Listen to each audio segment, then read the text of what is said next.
Welcome back to Makeup Tip Tuesday. I'm going to show you how to recreate this look using Sassy J and Blossom. Let's get to it. So we're going to take our Depuff and Prime Gel. We're going to give it a good shake on the back of your hand. Hold it for 10 seconds until the product comes down.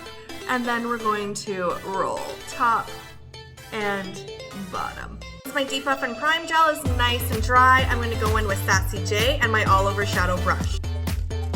Like so. I'm starting right in the very center of your eye, working out to your last lash, all over your lid, and then down into the inner corner, hugging it up behind your eyeball, going back and forth, making sure we're not going past our last lash. Oh, I forgot how much I love Sassy J on the eye as a base.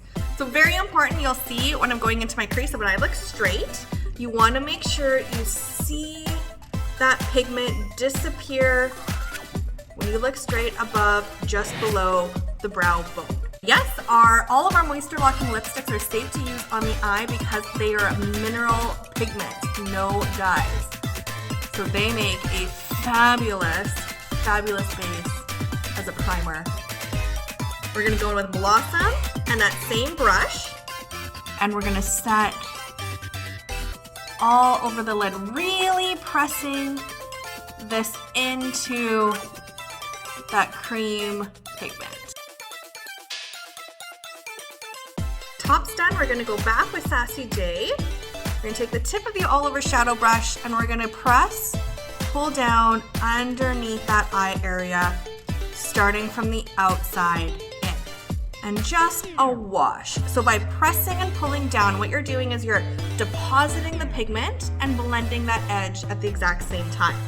Remember, your first touch point is always going to be your darkest, so you want to make sure that you start from the outside with your first touch point with your pigment and then blending in. You can definitely go back once you get to that inner corner. If you feel that you've lost a little bit of that depth when you went over with Blossom, definitely go back with a little bit of Sassy J on your brush and go back and forth into your crease. That'll just sort of liven it up again. Take Cocoa and our small crease brush, tapping this into the outer corner to create that depth. And it's just a tap in and out motion, making sure that that brush does not go past that last lash. By tapping, you have so much more control compared to dragging. So that is key. Tap, tap, tap until all the edges are disappeared, thinking that this edge disappears right at that iris. The same to the other side. Tap, tap, tap. Remember, your first touch point is very important. When you're going in first time with that pigment, making sure that that brush is right on that lash line. You want to think that we're always blending from the lash line up. Next, we're going to use that same Cocoa and a damp angled brush for our liner. Be my favorite liner technique, the press and wiggle. So starting with the tip of the brush, if you're doing your most dominant side of your eye, is right on that edge of that lash. You're going to press, you're going to wiggle, you're going to remove. Press, wiggle, no dragging.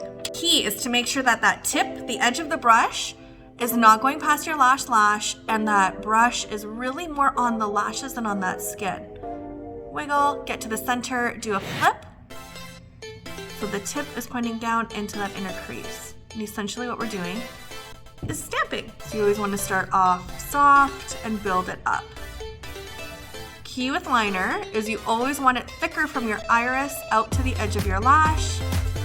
Thin it out, come on down. And you can always use your finger to pull down. A lot of people struggle getting into that inner corner, especially if you're a beauty newbie, we call it. So key with that is if you actually turn your chin the opposite direction, that opens up the area and you're not even going to be able to see that brush coming in as your pupil is pointing in the opposite direction. And it really allows you to get in there without like flinching. And do the opposite side. So elbow across the chest, coming down. Press and wiggle. What is the angle of my chin when I'm doing this? This is really important, especially if you have a hooded eye. You want to think that your chin is tilted up. See how much lid is exposed now? And we can get right into that lash line. like so. Let's get into this inner corner. I'm gonna move my chin the opposite direction so I can go in and stamp without switching. We'll do some mascara, wiggle wiggle, top and bottom. Next I'm gonna add our 9 to 5 lashes with our lash tool. Huh? Crazy the difference a lash will make. Let's finish our base.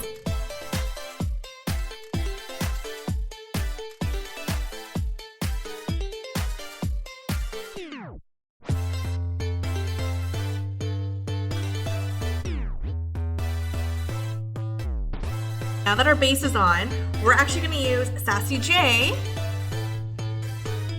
as our cheek color. Taking the tip of your Sassy J, we're gonna start at the apple of our cheeks, going right onto that bone, using your finger in circular motions, finishing in a downward motion, like a half circle. You're gonna blend it in. We're gonna get real crazy and we're gonna add Blossom with the soft blending brush. We're gonna apply this over top to give us that really beautiful glow and to set our cream. Look at that.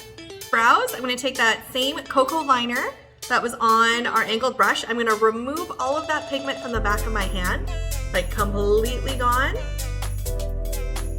Like so. Start in the center of your brow. Little flicks out, little flicks in. Remember, we can always add, we can't take away. It's a nice, soft brow look. The other brow we're gonna pick up from the back of your hand, not the pan. And then Sassy J on the lips.